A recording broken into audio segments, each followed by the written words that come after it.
მოგესალმებით, მეგობრებო. მინდა პირველ რიგში, რა თქმა უნდა, სოლიდარობა გამოუცხადო ლევან ხაბეიშვილს და მურთაზ ოდელავას, გამოუცხადა სოლიდარობა ყველა პოლიტპატიმას, რა თქმა უნდა. და მინდა აღვნიშნო ერთ რამე, რომ ზუსტად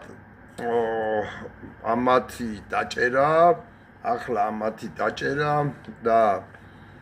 საერთოდ ასეთი სადიზმის და ტერორის, აი ყოველდღიური ტერორი მიანიშნებს იმას, რომ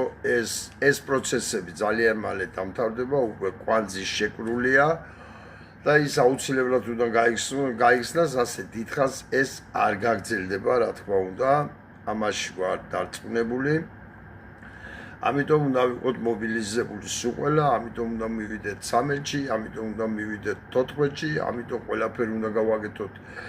სხვადასხვა სოფლებში, რაიონებში სიარულით, ადამიანების მობილიზებით ამ დღეებისათვის და მინდა ერთი რამ აღვნიშნო ამ წუთას, იმ ორი ანამზადის გამოშვება, რომელიც ძალადობდნენ კალაძის ოფისთან ახალგაზრდა გოგობიჭებზე თავის ტოლა, შვილის ტოლა, ბავშვზე,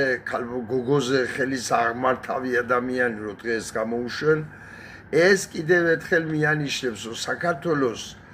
სასამართლო არის, აი არ ვიცი ახლა რამდენიმე ათეული ადამიანი ალბათ, თორემ მთლიანად არის კორუმპირებული, მთლიანად არის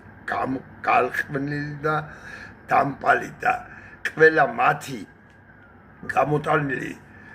განაჩენი არის აბსოლუტურად ყველა არის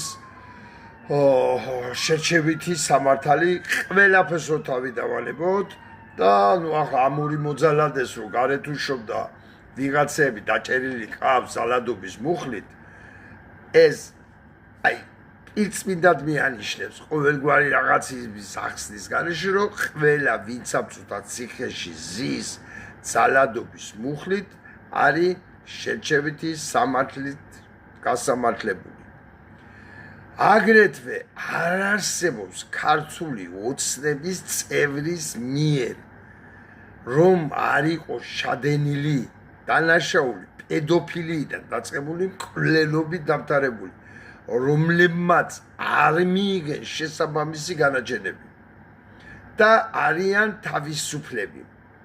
აქედან გამომდინარე ყველა პატიმარი, თუ კი ვინმე ამ ხელისუფლებამ, ამ სასამართლომ გაასამართლა.